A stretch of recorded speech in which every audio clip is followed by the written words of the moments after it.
just a matter of time. Masochist, I tend to pretend to befriend you when no one else is watching. If only you could see through these mirrors placed around you. My fertile garden of lies, growing to placate you, sprouting through the cracked earth. You might realize, I know that you'll forgive me for this hell I put you through. And I have another waiting just for you. I know that you'll forgive me for this hell I put you through.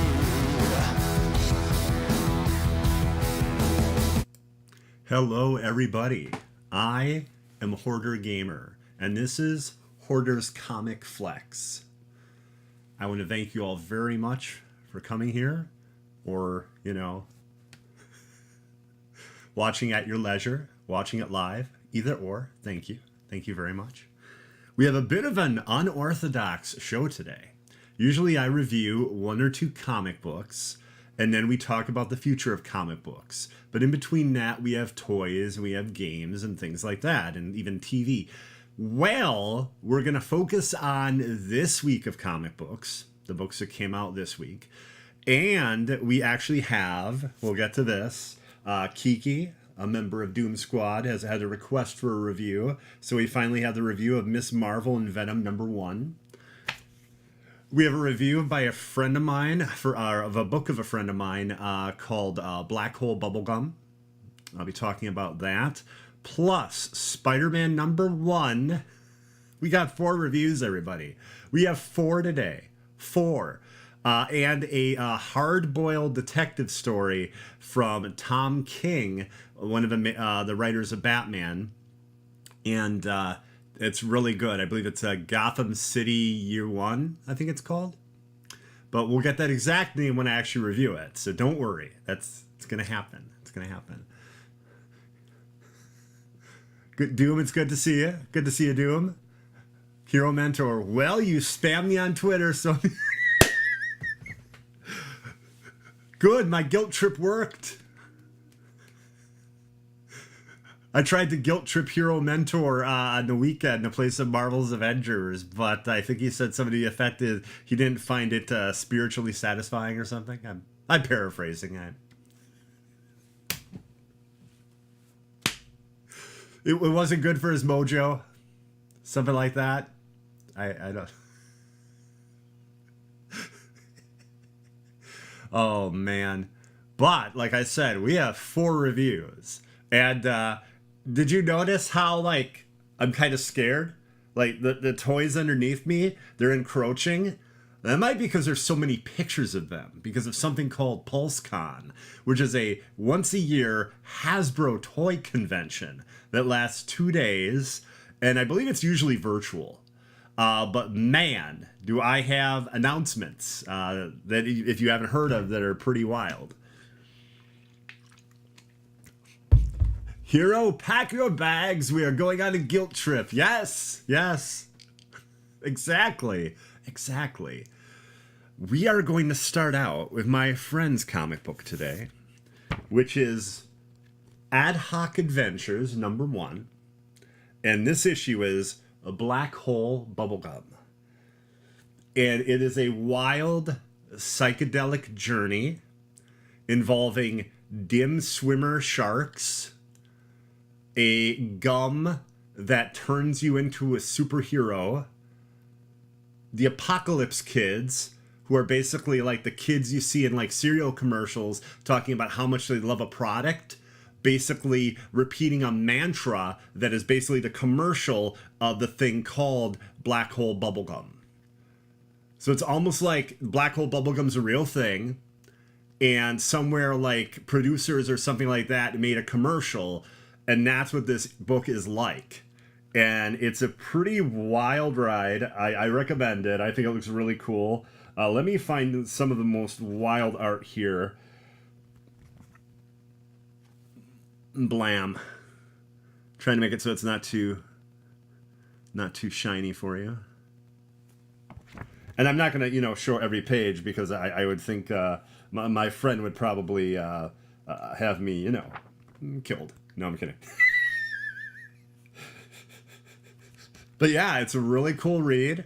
And yeah, I mean, I really enjoyed it. And it's $200. No, I'm just kidding. It's $4.99.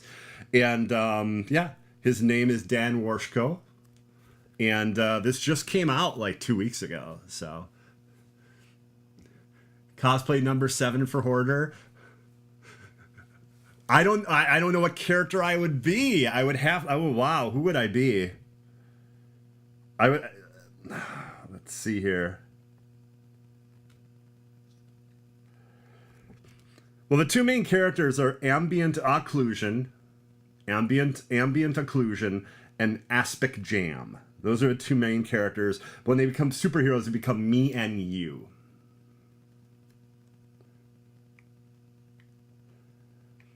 There's some pretty wild meta-seeming stuff going on in the book, too. But yeah, it's like this bizarre, psychedelic, crazy commercial that is also an adventure. It's pretty wild. And it's supposed to be the beginning of a series called Ad Hoc Adventures. So, but that name stays with you. Like, I honestly thought like the title of the book at first was Blackhole Bubblegum. We know your friend would probably have you quartered if you did it.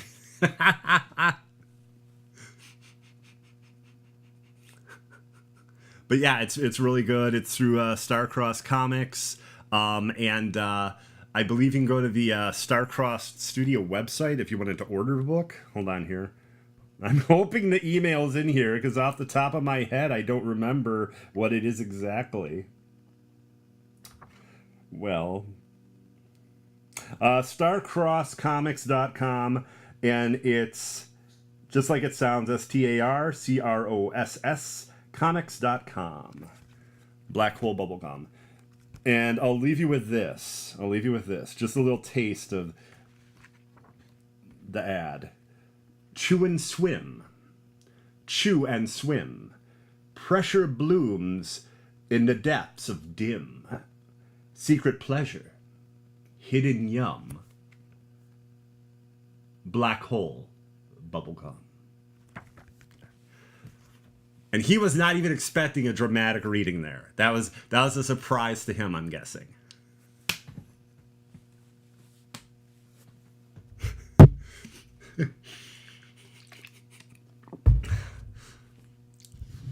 Now, I think we should do 2 reviews in a row, because like I said, we got 4 today. We got 4. 4 freaking reviews. So, next up, we have Miss Marvel and Venom. Now, sometimes Marvel decides to do like a summer series, like a number of books you won't take all too incredibly serious, but they're written well, they're good books, and they just kind of want to go on a little bit of a journey with you, with like a certain character and like team up sometimes. Well, that's what this was. I believe it's 4 issues, one with Venom, one with Moon Knight. Oh, it might have been 3 issues actually. Venom, Moon Knight, and Wolverine. This is the only one I've read of the series, but I was excited to see it because this Venom is Dylan Brock, Eddie Brock's son. And I'm a little behind, unfortunately, on a new Venom book. Eddie Brock died. Comic book died. So, like, a lot of people think he's dead, but he's in this insane, like, symbiote, insane world. It's hard to explain it. Ram V is amazing at intense and, oh my God, just like phantasmagorical, I think is the word, art and ideas. And that's where Venom is right now, or at least Eddie is. And I'm not sure if Dylan at this point knows if his father's alive or not. He was under the impression he was dead in one of the last issues I read of Venom. So this is a Venom that's immature and young, but feels that he needs to rise to the occasion. Also, he's having difficulty dealing with the urges that Venom has. The violent ones, the bloodthirsty ones, basically. He's having difficulty dealing with that, and he doesn't know yet if he's a hero or a villain. He's trying to be a hero, but he's questioning what he really is, and it's really good. And on the opposite side, you have Miss Marvel, who, while young, is still pretty sure that they're a hero, and kind of questioning Dylan about some of the, violent things that, he kind of wants to do. She doesn't let him get away with it. But yeah, she basically comes to the point where she realizes that, yeah, you are a hero, and, you have these things you're fighting through, but you're ultimately good. And people are like mutating into monstrous things, but that's really not the big crux of the story. But it was good. I liked Miss Marvel and Venom. I will probably pick up a trade if they put all 3 or 4 of those issues into a trade. And then it basically says, where do we go from here? And they tell you all about the previous books. So, they tell you about the G. Willow Wilson, Ms. Marvel, No Normal. They tell you about Samir Ahmed, Miss Marvel, Beyond the Limit. And then they also talk about Wolverine, Venom, and Moon Knight. So, any questions on Miss Marvel and Venom?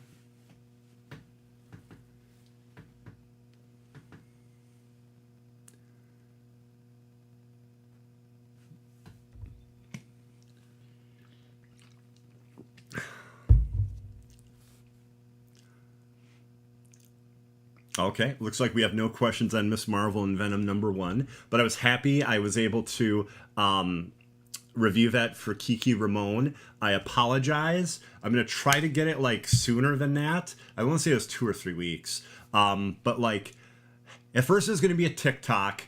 And then when I realized how many books were being reviewed, which at that point was 3, I was like, you know what? I should just put it on the actual show. Probably going to be easier for Kiki to see it. And I appreciate it, Kiki, because I like suggestions on things to review, and I'm interested in, reading other things. So thank you. Everybody, unless you were living under a rock, okay, you know what this is. You know who these are. These are the Gotham Knights. Batgirl, Nightwing, Red Hood, and Robin. And today, a number of very lucky ducks basically revealed that they went to Montreal. To Warner Brothers Montreal. That's not like a city in Montreal. That's a business. They make games. And they got to play hands-on Gotham Knights. Now, because I'm terribly insecure, I, of course, right now have to make the flex that I went to the Game Awards last year. And I got to sit in front of Reggie Fils-Aimé and an aisle and a seat away from one of the most amazing actors ever, Giancarlo Esposito. So I feel I have to put that out there because like everyone's gonna be like, well, you weren't here, Hoarder. Yes, but I was at the Game Awards. So even I'll be like an old skeleton rotting away, and I'll be like, I was at the Game Awards in 2021. That'll be like on my tombstone, I think, that happened. But our very own Jay Shockblast went down and made some awesome videos. I want to say it's like 4 or 5 videos Jay made, including like showing us the different outfits, showing us the colorways, and there's a lot of them. I think I recall 31 just for the bike. A lot of them seem to be locked, so we have to unlock them in game. And then they showed 13 or 14 entire costumes. Apparently they weren't able to show all of them, but some are awesome. Like, and by some I mean most. They showed a demon outfit. They showed a gray ghost, which I absolutely love. And Jay mentioned the gray ghost name. That's from Batman the Animated Series. There was like this TV crime fighter that a young Bruce Wayne used to watch when he was a kid. And basically it was really neat. They got Adam West to do the voice of the gray ghost. It was a really great episode. So they had this cool, like, gray kind of like old school tone for a number of the characters, and it's called Gray Ghost, which I loved. That was really cool. There's also Talon outfits, everybody. They're Talon outfits. And the Red Hood one was absolutely amazing because it looks like partially old school, like pirate. It's really neat looking. I absolutely loved it. And there's also going to be knighthood outfits as well, including one for Batgirl that looks a lot like a great Batman outfit. And even the devs have said that if you want the closest experience to Arkham and playing as Batman, Batgirl Babs is who you should be playing as. So, Alaris, 99% of us are living under a rock. Well, I mean, think about hermit crabs, right? Don't they live kind of in a rock almost? I don't know. If you want terrible jokes, I'm your man, child.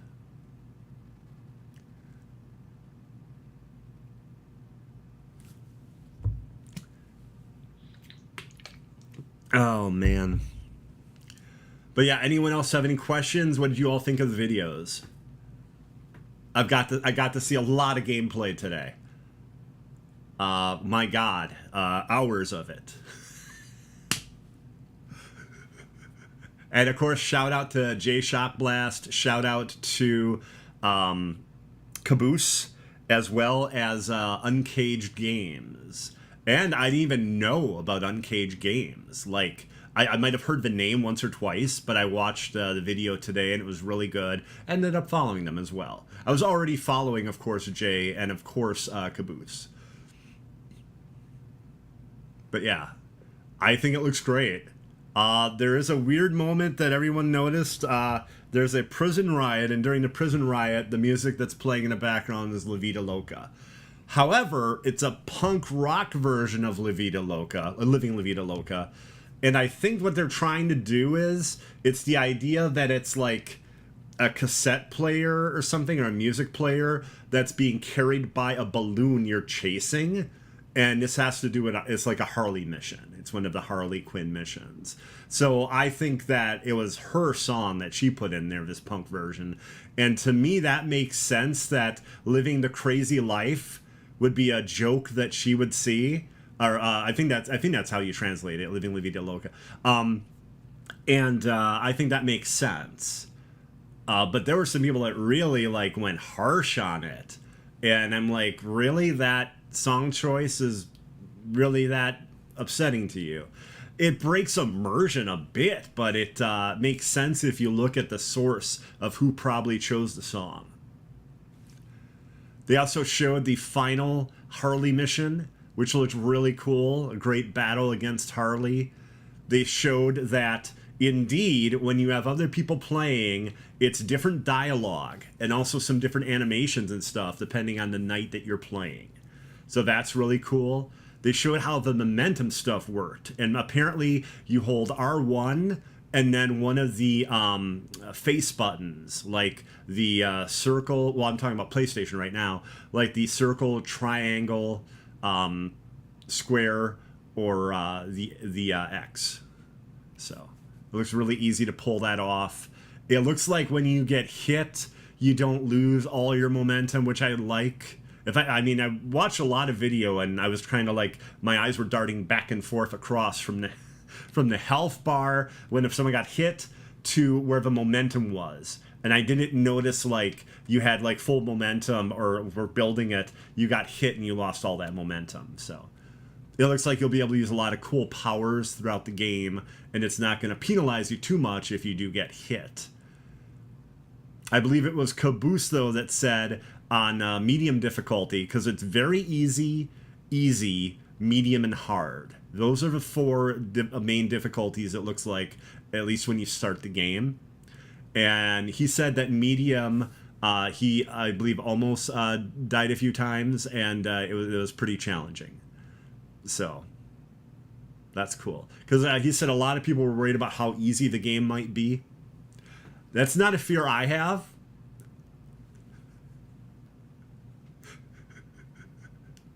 I never worry about how hard a game is.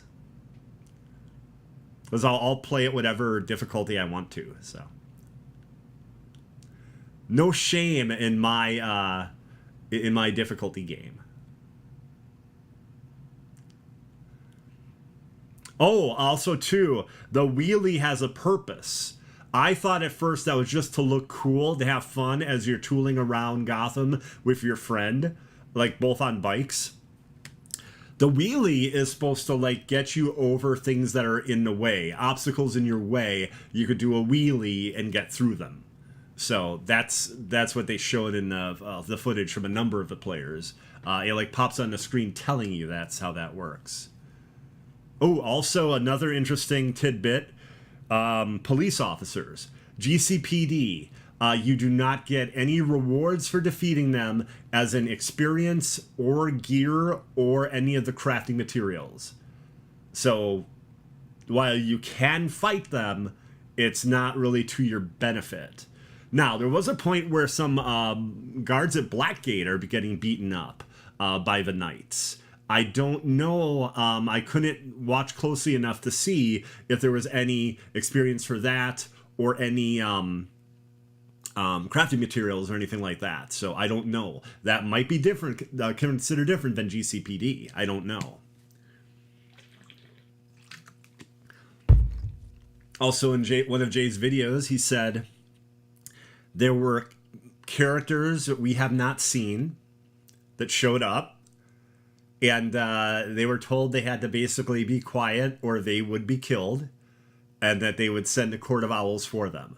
But obviously they were kidding. They were, you know, they were goofing around there.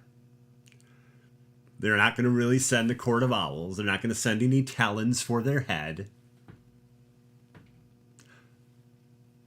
Or are they? Did anyone else see the gameplay? What did you think? What did you think? And it was cool actually hearing people talking about playing it for the first time. Some people are not loving the traversal for Robin, but as someone who loves stealth, if I want to go the stealth route, I think it's cool. I like the idea that you can just set him up using the satellite and teleport in, and apparently you have like 10 seconds. And I don't know if you can build up that amount of time. I don't know if there's a way to speed up the movement of the satellite. I don't know any of that. No, you don't have to be sorry. You don't have to be sorry, Alaris. But yeah, basically, what happened today, the embargo broke and all previews could come out for the game. And a number of people, including our very own Jay Shopblast, were actually flown to Warner Brothers Montreal to check out the game. And it looks really cool. Also, too, if you want to play with someone speedier, apparently you want to use Robin or Batgirl. Red Hood is the slowest with his attacks, but he's also a huge lumbering hulk of a man compared to everyone else.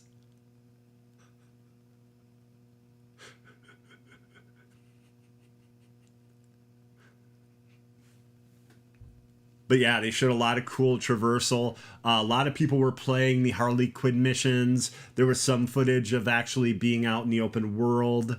There seems to be like two main bruisers. One is a dude with a shield, and one is called the Godmother. Big burly lady called the Godmother. It said that right on the screen, so defeat the Godmother. So,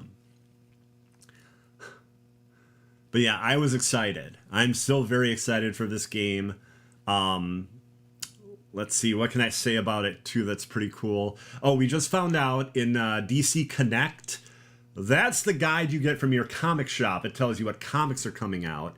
That Gotham Knights Gilded City #3, that's the comic book for this game. Again, written by Evan Narcisse, a very good writer. It comes with a pair of Tonfa for Batgirl. Unique. So it's like a unique skin for her weapon, her Tonfa. So, and I'm guessing it's because it's called that because it's a ton of fun.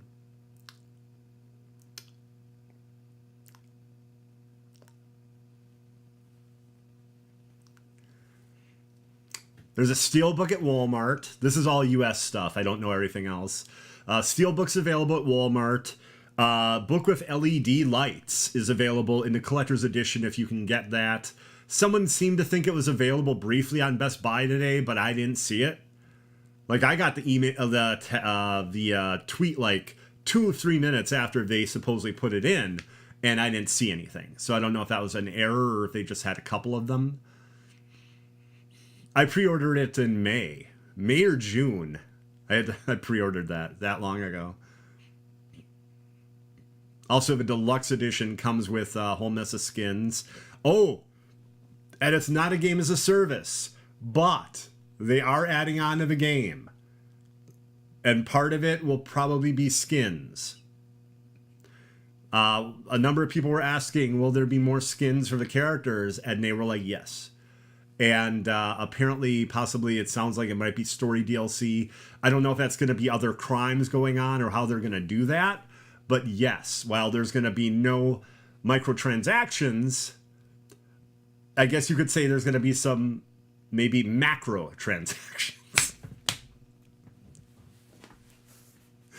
As an expansion. I don't know. But yes, they are looking to build into this game, which is awesome because I think it looks really good. I'm looking very forward to playing it. Batgirl and Red Hood are going to be my 2 mains. I'll play as the other members of the Knights too, don't get me wrong. But yeah, I'm really looking forward to that. Any other questions on Gotham Knights or anything at all on it?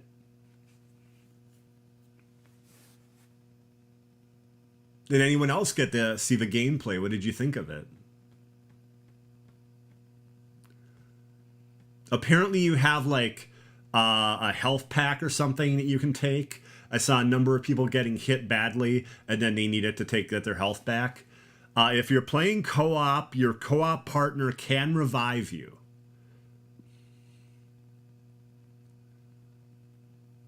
I'm trying to think what else is really pertinent that I should mention from all the videos I've seen today. There's so much.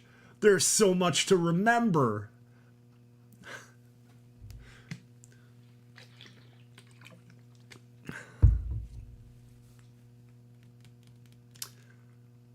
Yeah, I think that's about it. Okay. Our conversation on Gotham Knights, that part is done.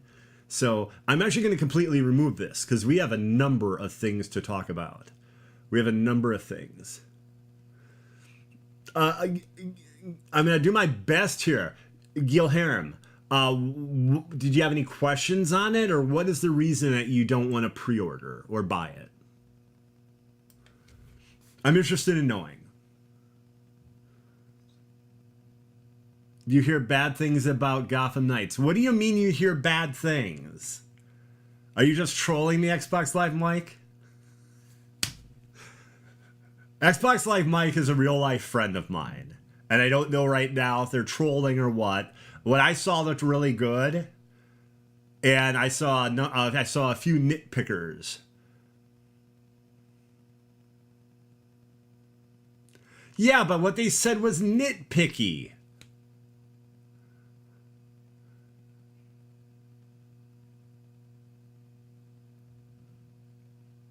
Like, it was a big deal for them that Living La Vida Loca was playing. I mentioned that earlier in my conversation here. And like, again, Harley Quinn probably chose the song. It was playing on her little recorder as a balloon is attached to it and flies into the prison.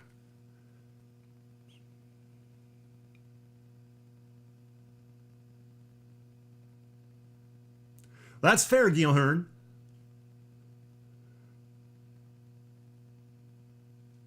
Yeah, truth be told, I'm a huge fan of DC and the Bat family. So like, I'm stoked to play this. I'm stoked to play the different members of the Knights. The Court of Owls is one of my favorite villains, and they are keeping that so close to the vest or to the chest. It is wow. They don't want anyone to know any of the big surprises of that at all.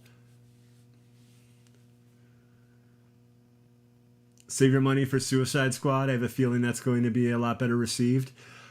Well, it's Rocksteady, you know.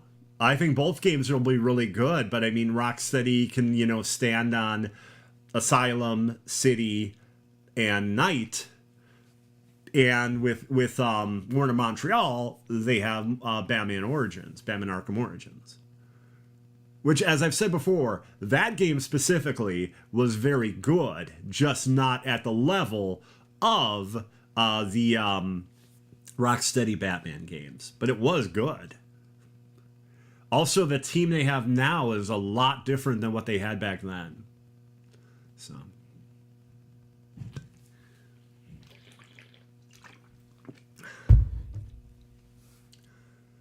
But yeah, I'm looking forward to using a Red Hood. I'm going to basically do a mix between melee and ranged, using the guns he's got and everything.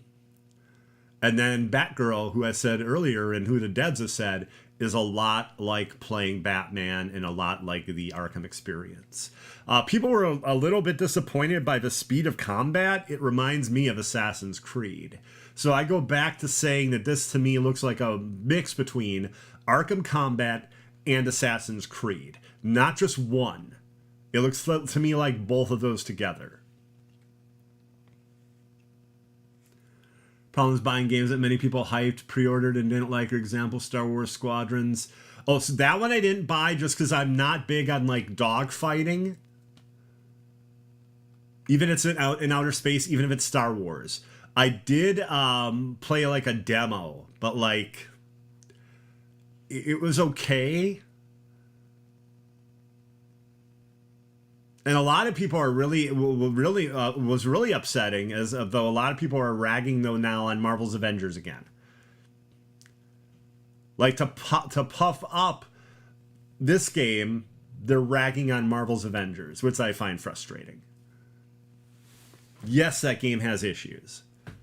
That game also has some of the best combat of any Marvel game. And was supported way much longer than I have expected it to be. Like, we might get full 2023 support. I don't even know at this point. But the fact that they supported it beyond 2020 to 2020, well, to at least 2023, is pretty impressive to me.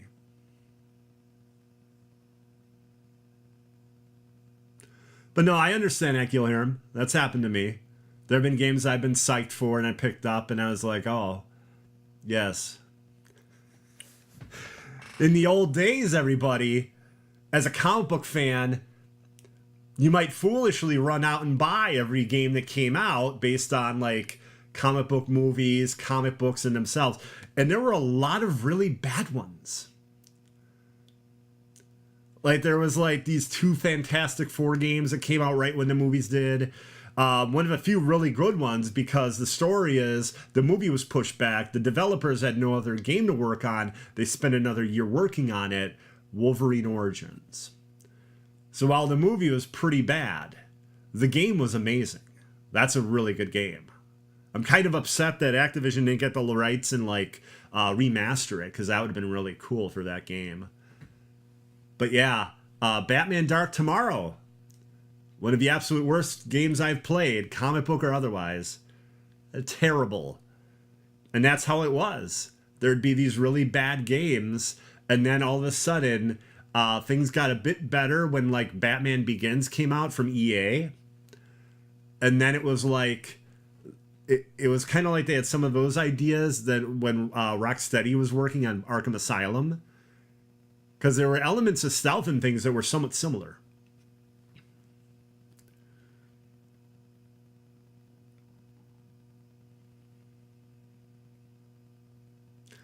Yes, but see, that contract, Gilham, that contract was like for 2020.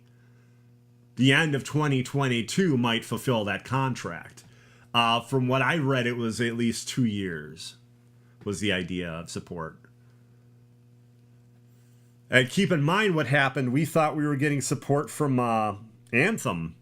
They were like, yeah, we're going to retool it. We'll be back. Like a year and a half later, oh, we're done. I mean, that's an extreme example, but it was a disappointing one. Now, apparently, that team might be doing the Iron Man game. Now, that's a reason, as long as EA is not fully EA, that could be an awesome experience, because when I played Anthem, I was like, this is like an Iron Man game. And everyone I talked to, I was like, this is kind of like Iron Man. And the main outfit, like the first one they showed, resembled Iron Man. And like, so yeah, I mean, that game could be awesome. I'm hoping it will be. But yeah, I'm excited for Suicide Squad Kills the Justice League. Let's see. Spider-Man 2, which will probably be next year. I'm guessing Spider-Man 2 is next year. Wolverine, I would guess 2024, 2025. I don't expect that to be next year. I'd love to be wrong, but I don't expect that next year. Wonder Woman might be next year. There's so many superhero games. Midnight Suns, December 2nd. Massive role-playing experience. Supposed to be like 50, 60 hours apparently.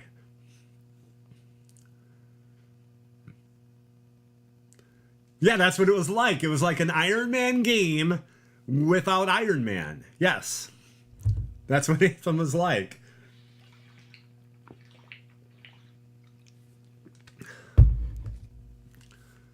But yeah, that was one of my biggest game disappointments because of how much I did like Anthem. And I was like, oh, they're going to support it. They're going to... No.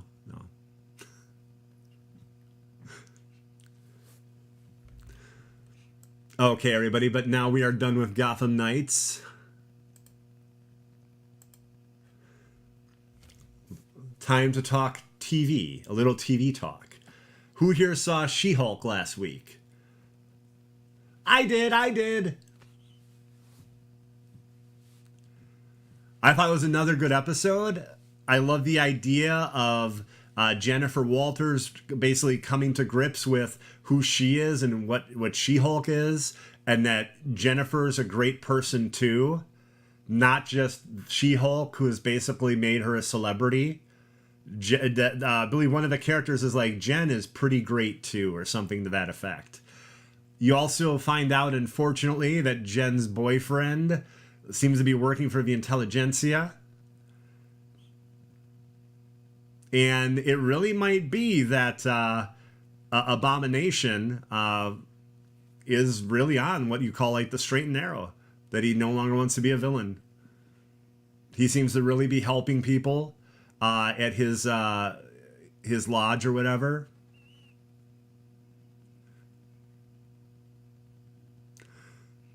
I liked it. I have not had to me, there's not been a bad episode yet. Like, I've really enjoyed She-Hulk. That's also one of my favorite characters, though. I also like how it's a mix between the Byrne and the Dan Slott run. Rainbow Rowell, her first volume in trade came out today, everybody. So it's only, I think, like $15. It's like 5 issues. It's really good. It's really good.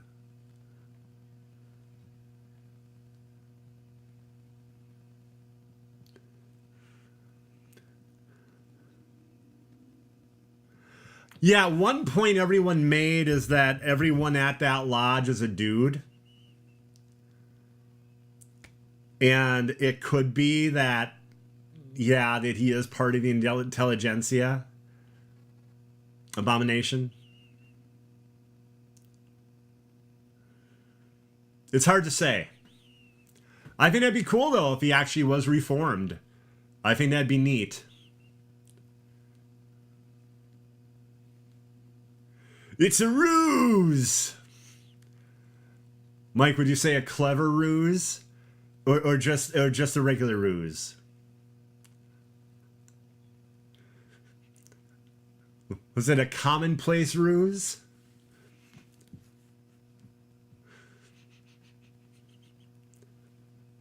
You know, a ruse by any other name.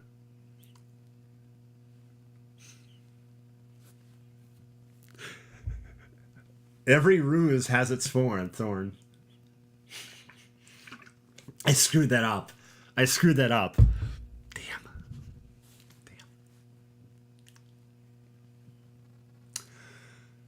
Well, everybody, what did you all think of the She-Hulk episode? Mike, what did you think of it? What was your favorite moment?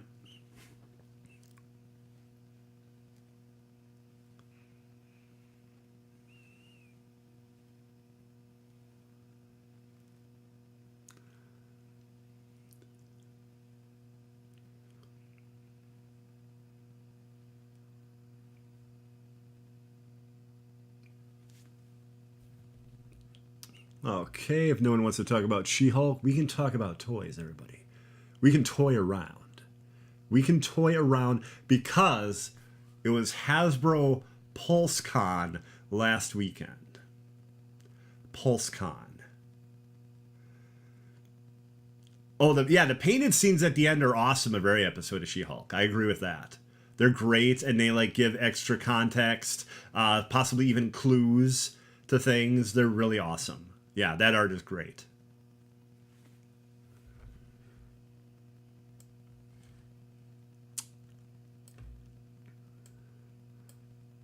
Transformers more than meets the eye. This is one of the first toys that they showed at PulseCon. This is Slug. Original name was Slag, but that is a derogatory British term, so Transformers changed the name. Hasbro changed the name. I think it looks great.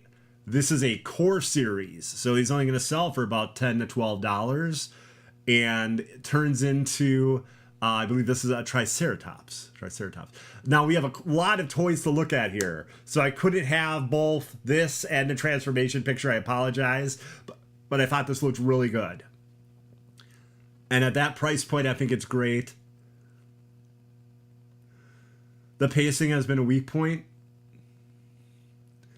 Oh, I don't think they're stalling the series at all.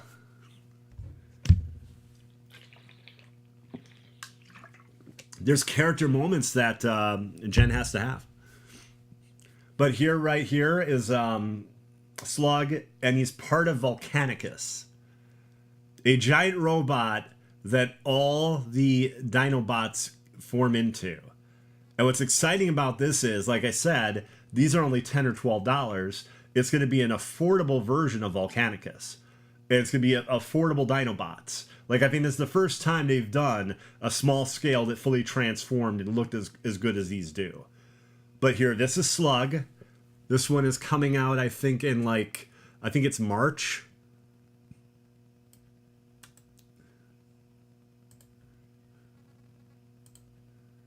This is Sludge. I believe he turns into a brachiosaur. Also, I think he looks great. And the first two that are coming out are these two. I don't know when Grimlock or any of the other ones are coming out, like Snarl or the Pteranodon. I can't remember the Pteranodon's name. But yeah, I think these look great. I like these a lot. And I love that price point. You know? You can have all the Dinobots for the cost of 2 or 3 of them. And the detail's good. For this size, I think they look really nice. I think it's the best they could do with this scale.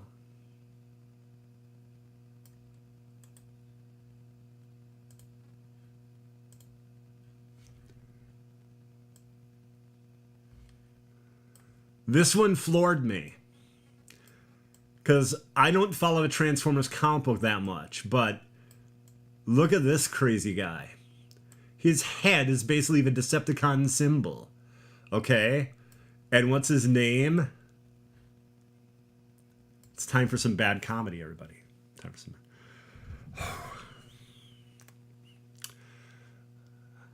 Tar Nation. Just developed this powerful thirst.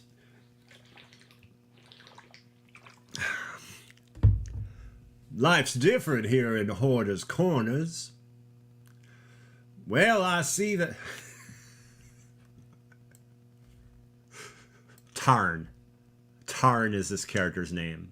So, but I think it looks amazing. I love the gold accents, the purple, black, gray, and gold accents. I think he looks amazing. I really like him. He turns into this crazy looking tank, and to me this was a real standout. Like, I really thought this one was cool. A lot of people agree with me online. They were like, oh my god, that's insane looking. But yeah, that is Tarn, and apparently it's from the comic book series.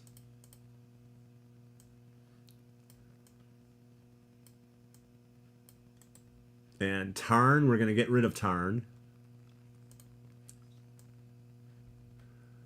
And I know everyone wanted to see this, right? Here we go, everybody. This is a biblically accurate Optimus Prime. That's right.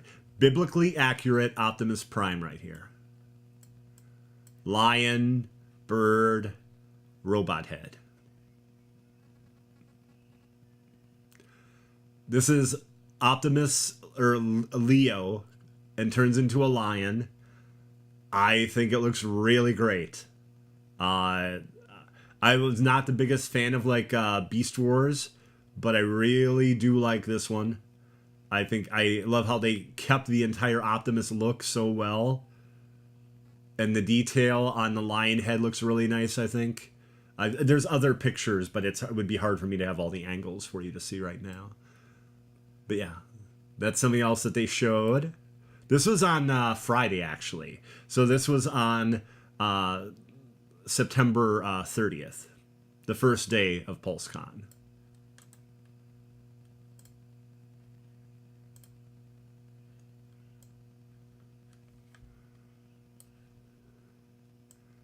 If you've ever wondered what, like, a psychedelic trip is, like, look no further than Cosmic Skeletor.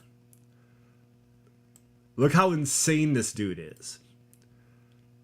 Now, I believe they first showed pictures of this. Now, this is in Pulsecon. This is actually Mattel.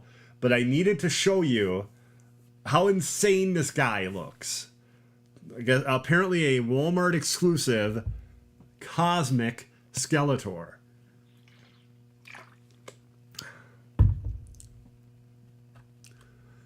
You might have nightmares of this thing.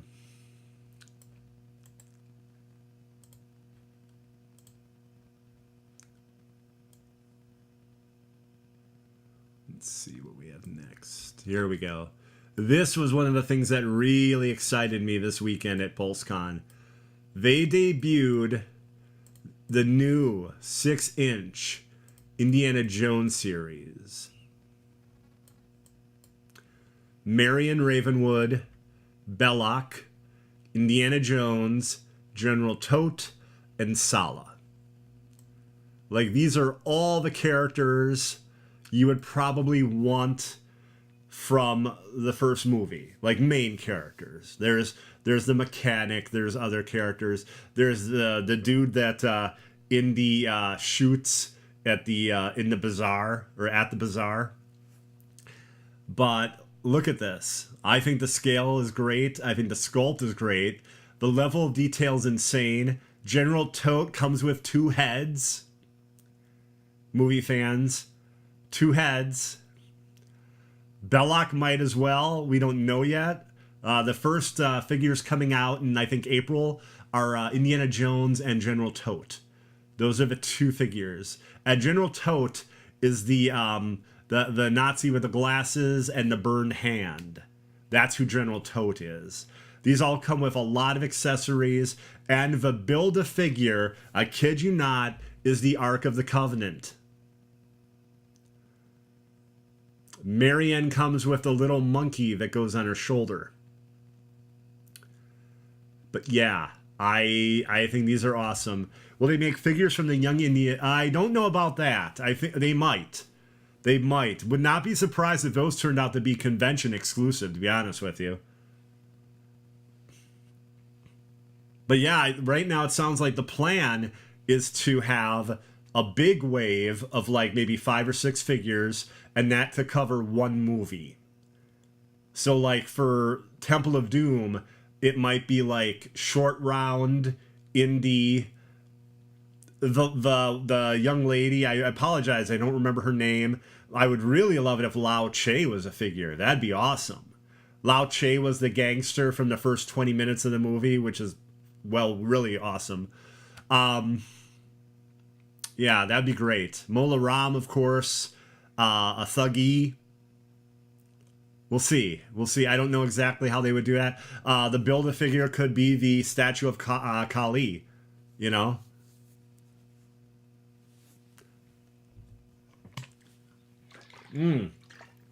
Build-A-Figure could also be the rope bridge. So you can recreate the battle between Mola Ram and Indy. There's a number of choices. But yeah, I mean, the third film, Last Crusade, probably his father, Elsa, the blonde Nazi woman. I think these are going to be great. I know a lot of people aren't really looking forward to the Crystal Skull one, but... And each wave seems to be broken up into a mini waves. So like I said, this first actual release wave is General Todt and Indy. So the next wave, I'm guessing, is probably going to be Marion and Belloc and Sala. That would be my guess. And they build all together the Ark of the Covenant, which is one of the best Build-A-Figures I've ever seen. Like, that is really cool. But yeah, this was one of the big things that floored me this weekend, for sure.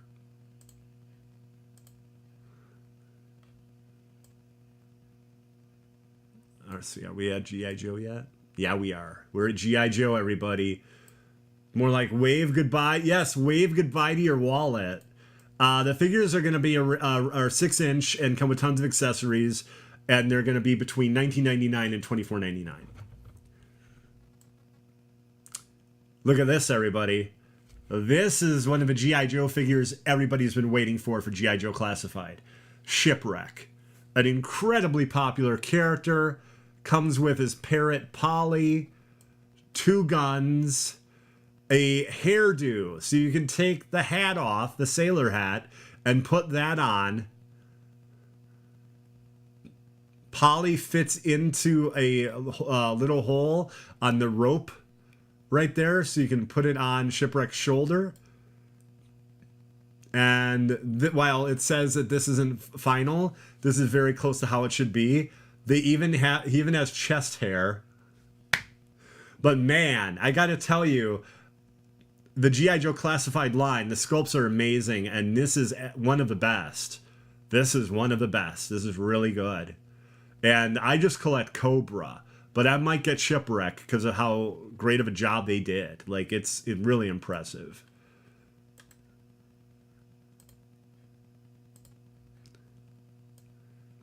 Shipwreck just went on shore leave. Next up, we have Bane.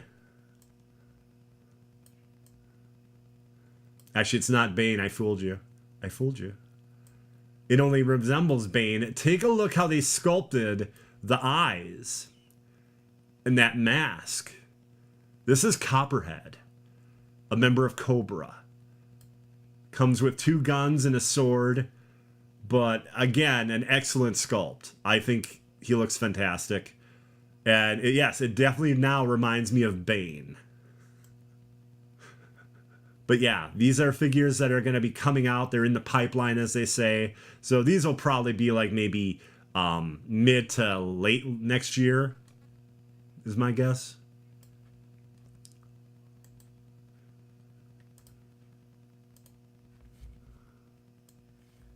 And this is the prize that everyone wanted at Pulsecon. This is the exclusive Serpentor, an Air Chariot. And it sold out within less than 5 minutes of it going on sale. Like, you can actually join Hasbro Pulse. It's a yearly fee, and then you get an hour early access to get this stuff. But if you don't, unfortunately, the stuff's gone real quick. But yeah, this gorgeous Air Chariot comes with a snake, comes with the biggest snake, Serpentor. And it's this thing has guns. This thing the Air Chariot has like a little like hydrofoil thing that kind of rotates in the back. But yeah, I think it looks really nice. I really like this a lot. And this was an exclusive. This is like a PulseCon thing people were waiting for. And he's an incredibly popular villain for Cobra. Hi, Misplaced. Yeah, I think this is really neat. I like this a lot. I was very happy I was able to score one, so I'm happy about that. I like that a lot.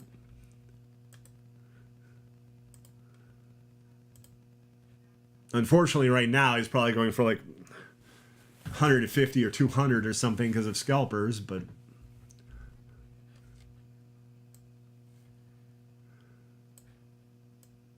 oh, here we're gonna move just 2 things around real quick. This went better than I thought with all these pictures. I was worried about how many there were.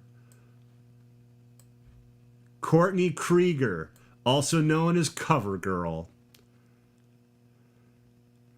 Lady J and Scarlet, they've already been released for G.I. Joe Classified. Here is Cover Girl. Comes with a cell phone, a wrench, because she's a mechanic, as well as a shotgun. And I think the sculpting is really good on her. Now, you can actually pre-order her. She's available. You can also pre-order what's called a Bat, which is an android, but they have a Crimson Bat, so he's in an all-red outfit. Looks really nice. But yeah, here's Cover Girl.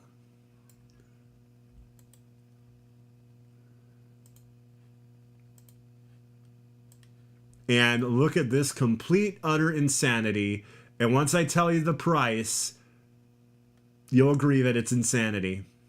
Okay. Everybody, this is Eternia. Any Masters of the Universe fans out there? This is the Eternia playset. The original was incredibly hard to come by. Even when I was a kid, it was like sold for $200 back in the early 80s or mid 80s. And it was insane. Like, I think each Toys R Us got like 4 or 5 of them over the course of the holiday. And it was so expensive, very few kids got it. It comes with King Grayskull. You get a King Grayskull figure.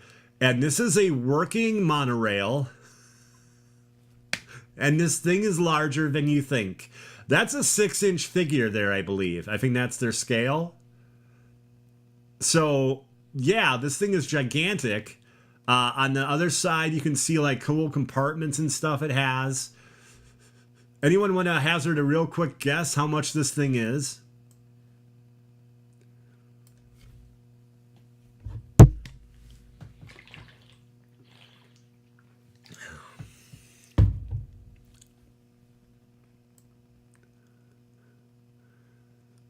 I would be remiss without showing this. Again, this specifically, this is from Mattel. This is not from Pulsecon. This picture became available, I think, just like a few days ago. Get ready, Misplaced. Get ready. I hope you are all seated, because when you hear of a price, you might faint. $600 US. I'll repeat that so you know you didn't hear me wrong. It is $600. And some people think it's going to sell out because there are people that would buy like hundreds of dollars worth of He-Man figures when Matty Collector was putting them out. So it's $550 for this, but then shipping it is a $50 cost. So $600.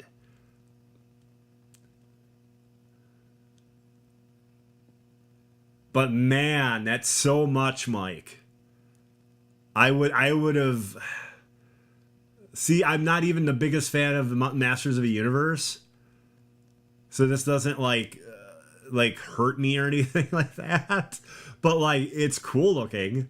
But man, 600 is crazy. Oh, and it even has its own story, everybody. So one tower represents Grayskull, the other represents like Snake Mountain or Serpents. So it's the battle of good and evil that occurs around the Tower of Eternia. I was like, okay, that's crazy. But yeah, I mean, I think it looks fantastic, but $600. Do not trade your PS5 for it. Do not trade that doesn't make any sense. You're not going to get the hours of play and fun from this that you would your PS5. I guarantee you. You'll be sick of this in like a few days and it'll just be gathering dust. But I think it is cool, don't get me wrong. Yeah, the reactions to the price, like people are like, oh my God. And like, yeah, it's a lot. It's a lot.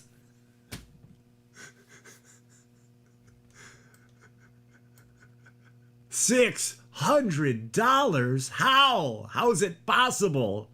How's it possible?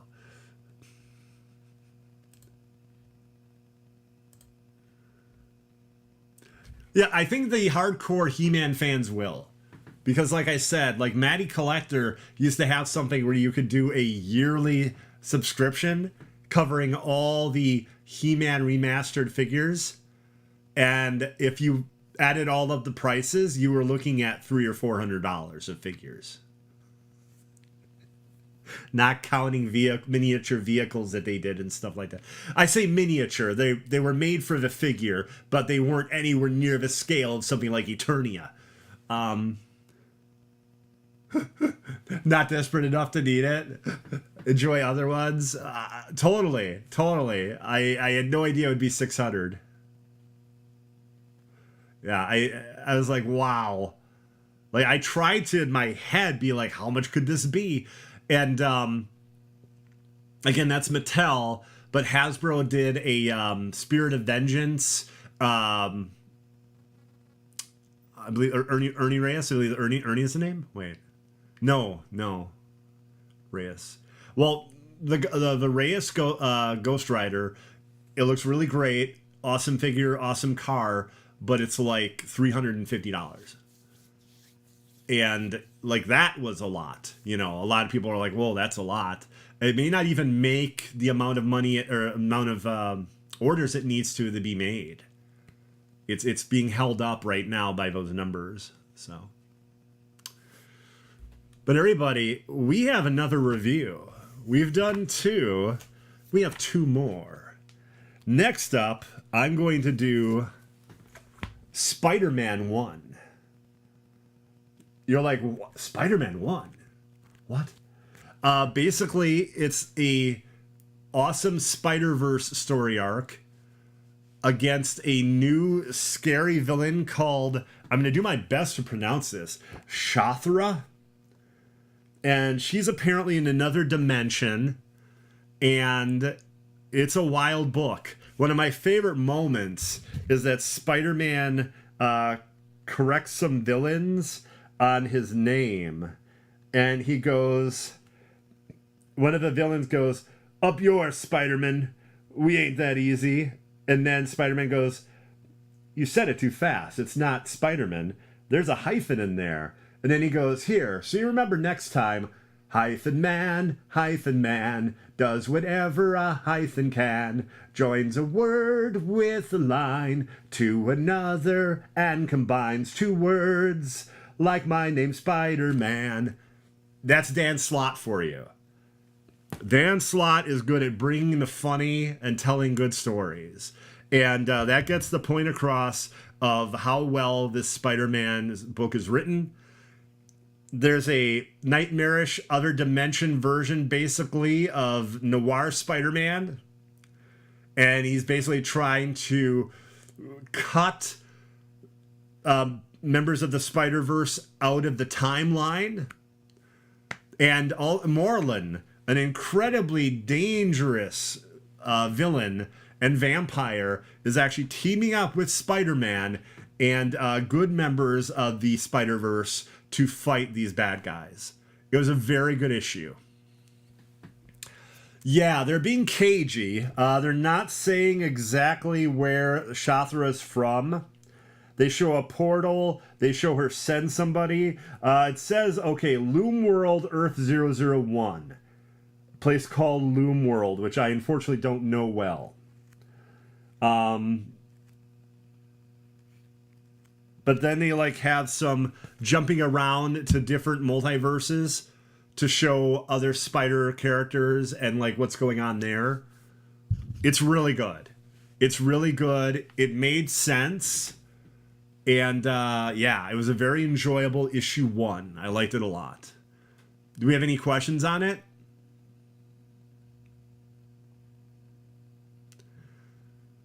I mean, Dan Slott has written Spider-Man before, Amazing Spider-Man, for a while.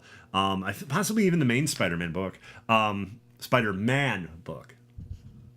And yeah, he totally gets the character. Like I mentioned earlier, too, he also did one of the best runs of She-Hulk.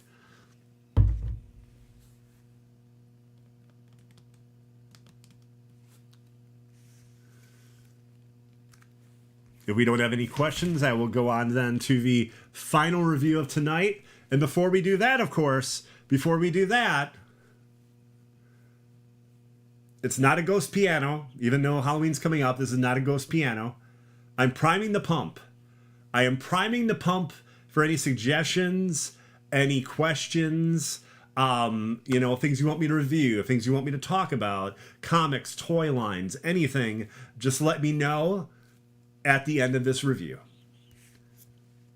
Tonight we finish with Gotham City Year 1 by Tom King. And it's awesome if you're a fan of like a Raymond Chandler type hard-boiled detective stories. Do you like noir?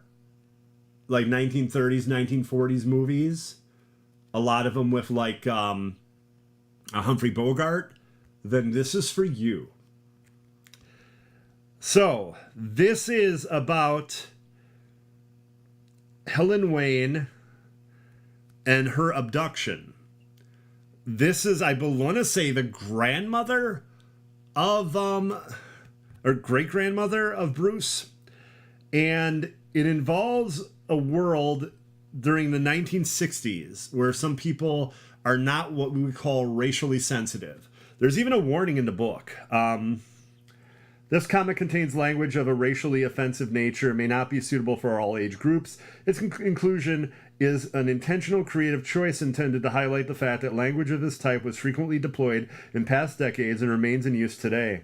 Even as contexts evolve, readers for whom such language is triggering or hurtful should be advised. So, yes, there are definitely racists in this book. But there's the main character, who goes by the name of Slam. He is actually not racist. And he ends up getting this letter. And this letter is possibly going to end his life. He gets the letter from this young woman who comes to his office. He's a detective, private detective, a PI. Private investigator. And he goes and takes this letter to Wayne Manor. And he arranges to go there and show up there and everything. and he gets roughed up by the guards who are former cops that he ended up knowing.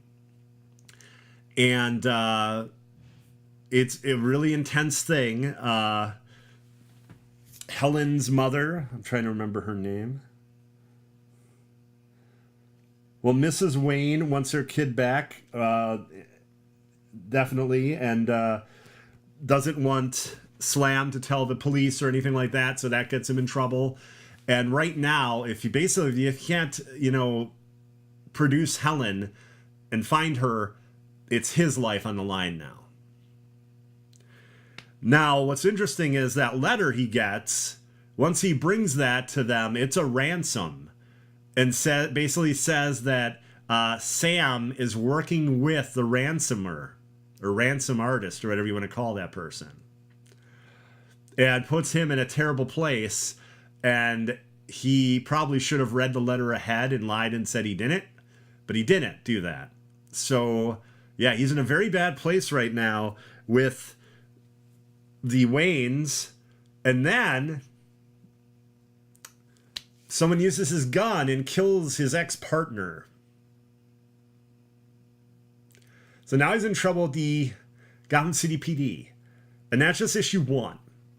And it's really good.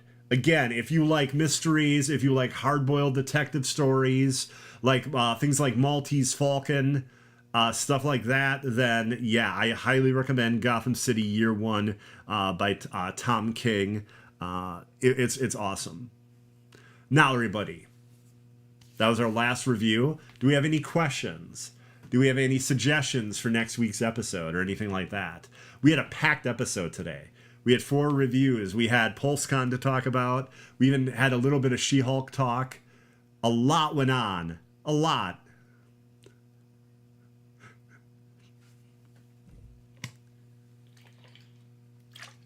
Anything you want me to review or talk about?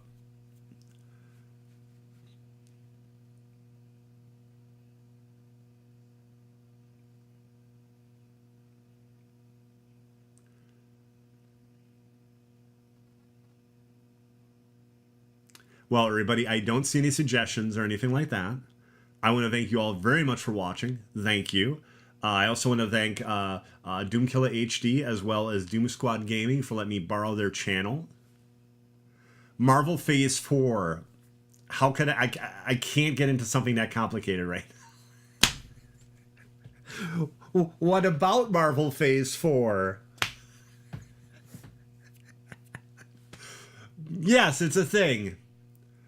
Marvel Phase 4 is a thing, yes. Gilherm, thank you for showing up. Thank you very much for being here. Thank you. I'm happy you like the show. Thank you. Everybody else, thank you very much for watching. If you know anyone else that likes toys or comics, let them know about the show. That'd be awesome. Love talking about this stuff. And yeah, we'll have some more reviews next week. One reason we didn't focus on... I think everyone wants the voice change right now, so we'll do it real quick before we end. Let's see. All the comic books. 1 week from today.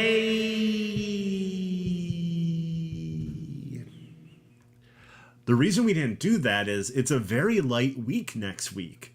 And yeah, there's a new issue of Venom. There's a new issue of Batman versus Robin. You know, a number of really good books have new issues. But there was like nothing that competed with me focusing as much on toys that I should focus on because of Pulsecon. So that's why it went that way this week. But probably next week we'll have, you know, not just reviews, but also look at the future of comics as well. Okay, I'll give everybody a flex. There. And you could say I was flexing on VCR. You can say that, I guess. You could say I was literally flexing on VCR. Everybody, thank you very much for watching. And yeah, my name's Hoardergamer. I also stream on Twitch. I'm a variety streamer there. I'm a member of I'm a proud member of the Doom Squad Gaming group. Just Doom Squad Gaming. I don't think group is an actual part of the name. And be sure to watch the weekly wrap-up Saturday night. Usually it's around, I want to say, 6 p.m. Central. Usually it's around that time. Misplaced or any member of Doom Squad, do we know who's hosting the block party? Are we doing a block party this weekend? Does anyone know?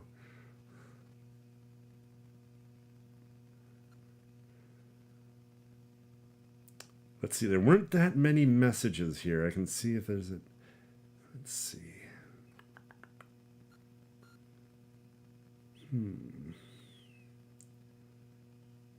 Give me 1 second, everybody.